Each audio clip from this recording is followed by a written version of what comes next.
Dear students, Ananya academy platform पर आपका स्वागत है। आज हम लोग बात करते हैं एलटी मेंस के बारे में। आइए देखते हैं यहाँ पर एलटी मेंस। एलटी मेंस की अगर हम लोग चर्चा करते हैं एलटी मेंस ज्योग्राफी में,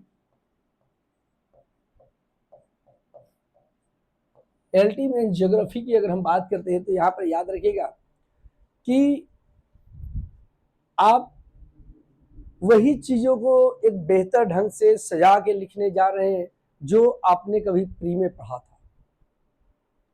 आपने प्री में पढ़ करके अपने पास कंटेंट तो इकट्ठा कर लिया है, लेकिन जब लिखने बैठते हैं तो पता चलता है कि यार कहाँ से शुरुआत करूं।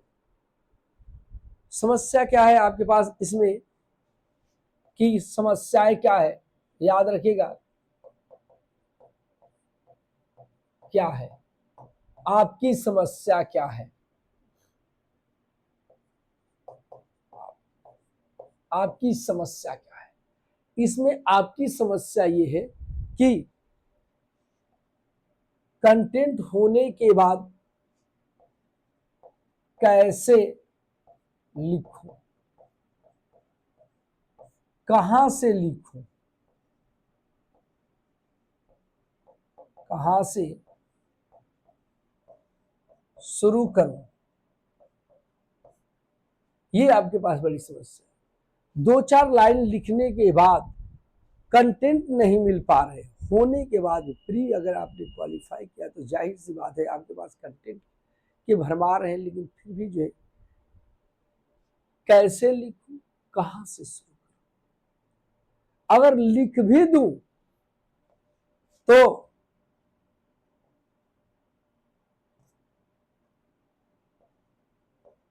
कैसे समाप्त करूं, क्योंकि जब फिल्म शुरुआत होती है तो एंडिंग भी बहुत बेहतर होनी चाहिए, अन्यथा उस फिल्म को देखने के बाद आप कहते हैं कि यार सजा एंडिंग बेहतर कर दिया। आप खुद उसको मूल्यांकन करते हैं, तो यहां भी आप मूल्यांकन करेंगे और कहेंगे कि यार एंडिंग कैसे करूं, फिर ताकि उसको पढ़ते वक्त शुरू से लेके यहाँ पे आपके दिमाग में अगर बना हुआ है कि मेंस में भूमिका लिखना है, व्याख्या करना है, निष्कर्ष लिखना है, तीन शब्द ही लोग आपको बताते हैं और उस तीन में ये नहीं बताते कि भूमिका कैसी होनी चाहिए, व्याख्या कैसी होनी चाहिए, निष्कर्ष। क्या हर प्रश्न में निष्कर्ष होगा? ये तो कोई जरूरी नहीं कि हर प्रश्न में निष्कर्ष हो। इसलिए जो है मैं आपसे ये कहूंगा कि भूमिका में क्या क्या लिखना है, व्याख्या में क्या क्या लिखना है, अगर निष्कर्ष है तो निष्कर्ष में क्या लिखना है, ये सारी चीजें अगर क्वेश्चन का फ्रेमिंग नहीं करते हैं तो काम नहीं चलेगा। दूसरी चीज की यहाँ पर ये जो है सबसे बड़ी समस्या ये है कि आपके जो क्वेश्चन है कितने हैं भाई? दो सब्जेक्ट, सब्जेक्ट 1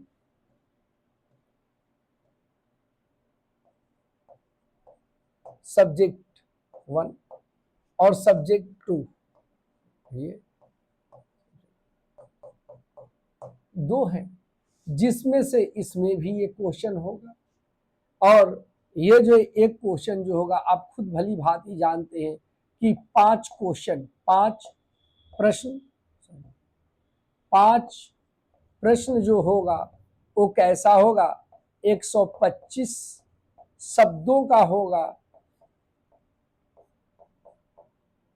और जो है 5 क्वेश्चन जो होगा, 5 प्रश्न जो होगा, ये कितने का होगा?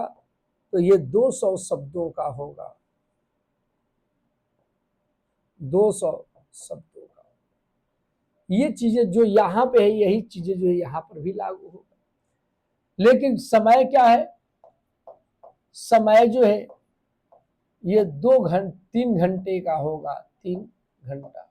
और 3 घंटे का मतलब कि 1.5 घंटा 1.30 यानी कि 90 मिनट इस पे है। 90 मिनट जो है 90 मिनट जो है इस पे है, ठीक है। 90 मिनट जो है ये है, ठीक। ये 90 90 मिनट जो है आपको समय दिया गया है और इतने को जो है 5 5 प्रश्नों को आपको अटेंड करना है 90 मिनट में।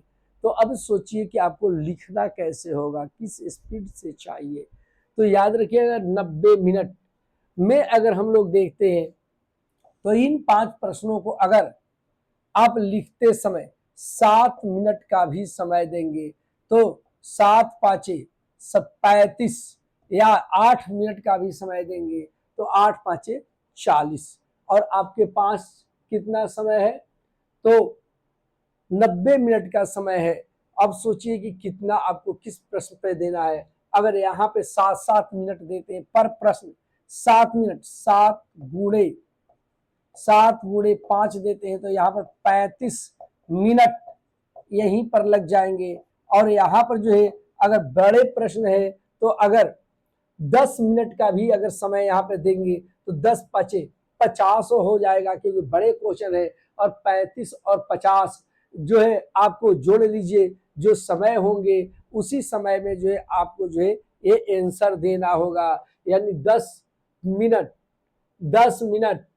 पर प्रश्न, 10 मिनट गुणे 5 प्रश्न यानी कि कितने हो जाएंगे 50 मिनट।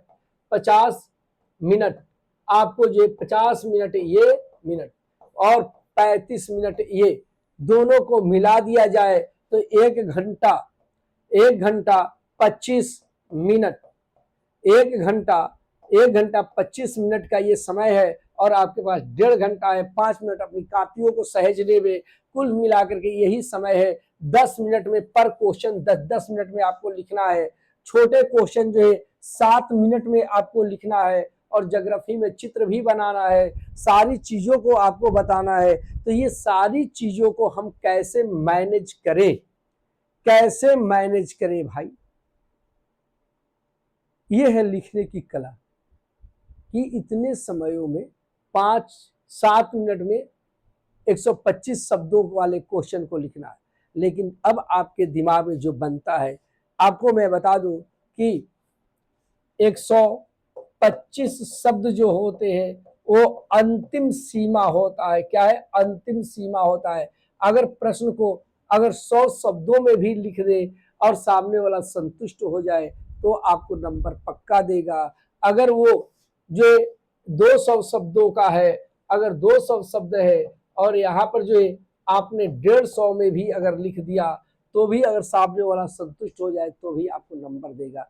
ये नहीं कि 200 शब्द के चक्कर में आप जो है अपने कापियों में कूड़ा कबाड़ को भर डालें, ऐसा नहीं होना चाहिए।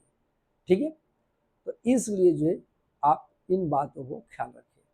ठीक है, चलिए आगे अगर हम लोग बात करते हैं, यहाँ तक तो ये चीजें हो गई। इसी के बाद आगे चलते हैं, जरा देखते हैं। ठीक है, इसी के बाद आगे देखते हैं। यहां पर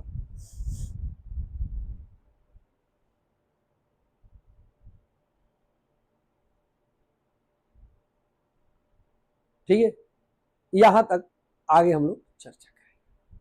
चलिए, फिलहाल इसी में अब हमें बात करना है कि क्या हमें कैसे लिखना है, कैसे करना है। आपकी समस्या जो थी वो चीजें मैंने बताया। अब आगे हम लोग कैसे बात करते हैं, भूगोल में क्या क्या हमें पढ़ना है और कैसे देखना है। तो आइए देखते हैं। भूगोल में जो हमारा भौतिक भूगोल, भौतिक भूगोल के 3 खंड, स्थल मंडल, जल मंडल, वायुमंडल। अब बात यह कि इसमें से क्या सभी चैप्टर को हमें सिलेबस सबको टच करना है। जितना सिलेबस, याद रखिए सिलेबस को छोड़ना नहीं है, कोई सिलेबस के किसी भी टॉपिक को हमें छोड़ना नहीं है, सभी को हमें तैयार करना है। लेकिन कुछ ऐसे क्वेश्चन होते हैं कि उसको टारगेट बनाया जाता है। जब आप सामान्य रूप से आप देखिए, जब क्रिकेट मैच होता है तो भाई 11 प्लेयर होते जिसमें 10 को तो आउट करना ही करना है, लेकिन उसमें से कुछ प्लेयर ऐसे होते हैं जिसको विपक्षी टीम हमेशा टारगेट बनाए रखती है कि इसको जो है अगर हम लोग आउट कर देंगे, इनको आउट कर देंगे तो बाकी में कुछ रखा नहीं है। उनको टारगेट बनाने के चक्कर में कभी तुरुप के पत्ते ही काम चल जाते। पता चला कि भारत में जो है आया बुमराह है जो छक्का चौका धके पिट रहा है, टारगेट बनाए विराट कोहली को, टारगेट बना लिए रोहित शर्मा को, पता चला कि इधर बुमराह आकर धड़ाधड़ पिट रहा है। तो कुछ प्रश्न जो होते हैं, पढ़ना सबको है, लेकिन कुछ प्रश्न जो होते हैं उसको हमें टारगेट बनाना अति आवश्यक होता है। जैसे आप स्थल मंडल जब पढ़ेंगे तो यहाँ पर सामान्य सा क्वेश्चन आएगा, पृथ्वी की उत्पत्ति। इसके अलावा और भी चैप्टर हैं, जैसे पृथ्वी की आंतरिक संरचना वगैरह है, भूकंप है, ज्वालामुखी है, प्लेट विवर्तनी है, प्लेट विवर्तनी है, प्लेट विवर्तनी है। इसके बाद जो अपक्षय है, अपर्दन है, डेविस पेंक है, डेविस है, पेंक है। उसके बाद चट्टान है कि नहीं, स्थलाकृतियां है, स्थलाकृतियां जिसमें जो है नदी है, पवन है, हिमनद है, काष्ठ प्रदेश है, समुद्री लहर है, समुद्री लहर। ये सारी चीजें हैं जो आपको पढ़ना होता है। तो इसमें से अब जरा सोचिए कि अगर 10 क्वेश्चन की बात आए तो सारा क्वेश्चन तो फिजिकल ज्योग्राफी से ही तो नहीं रखा जाएगा, लेकिन स्थल मंडल से अगर प्रश्न उठेगा तो यहाँ से डेविस पेंक है, डेविस पेंक से उठने की संभावना होगी, या किसी एक स्थलाकृति से, ऐसा ही तो होगा ना। जरा विचार कीजिए, कोई इतना अगर तैयार करते हैं तो इनमें से कोई ना कोई एक तो आ ही जाएगा अगर यहाँ से प्रश्न उठता है। जलमंडल बात करते हैं, जलमंडल में क्या होगा, महासागर एक परिचय है, महासागरीय निक्षेप है,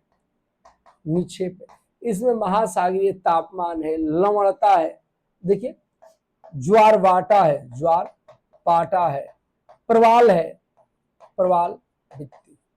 ये सारी चीजें जो है यहाँ पे अगर बात करते हैं, ये सब जो है ये प्रश्न के रूप में ये बनते हैं। देख रहे हैं, ये सब जो है यहाँ पर प्रश्न के रूप में ये बनते हैं, याद रखिएगा। अब इसी में जरा सोचिए, कई चैप्टर होने के बावजूद अगर प्रश्न बनेगा तो प्रवाल भित्ति से बनेगा, ज्वार भाटा से बनेगा, महासागरों के बनावट वगैरह के बारे में जो है यहाँ से जो ये प्रश्न बनना शुरू, यही है ना, ऊंचा बचोगे नीतल की बनावट। वायुमंडल में चलते हैं तो यहाँ पे वायुमंडल की संरचना से प्रश्न बनेगा, संरचना है इसमें, इसी में जो वायुमंडलीय तापमान है, सूर्यातप है, ये देखिए उष्मा बजट है, उष्मा बजट से क्वेश्चन टिप्पणी जरूर पूछा जाएगा। इस 125 शब्दों में 100% क्वेश्चन जो है ये बनेगा ही बनेगा। इसके बाद जो है, इसके बाद इसी में जो रुद्धोष्म ताप आदर कई चैप्टर हैं, लेकिन फिर यहाँ पर देखेंगे वायुदाब से क्वेश्चन बनेगा, क्योंकि क्लास 9th वगैरह में ये पढ़ना होता है वायुदाब वगैरह। पवन जो है, पवन से क्वेश्चन बनेगा, पवन से बन सकता है।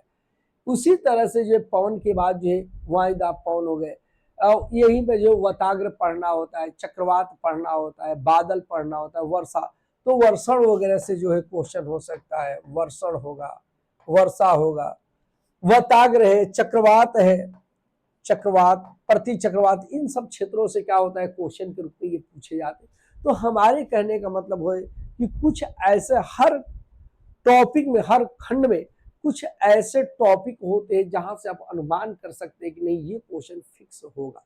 तो इस तरह से हम लोगों का ये कोर्स जो होगा, कई चैप्टर हैं, इसमें हम लोगों का जो कोर्स होगा पूरे 45 दिन का कोर्स होता है। 45 दिन ये हम लोग टारगेट बनाते हैं, भैया आपका कोर्स जो है 45 दिन चलेगा, और 45 दिन कोर्स चलने का, और जो समय बचेगा उसके बाद हम लोग क्या करेंगे, प्रैक्टिस करेंगे।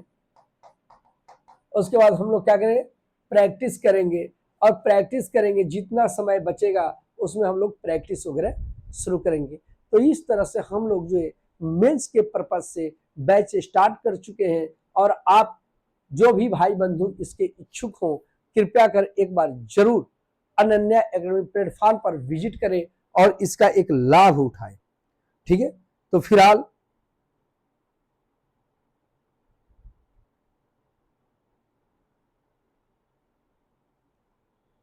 चलिए, तो हम लोग मिलते हैं, तो आगे जो है हम लोग चर्चा करेंगे।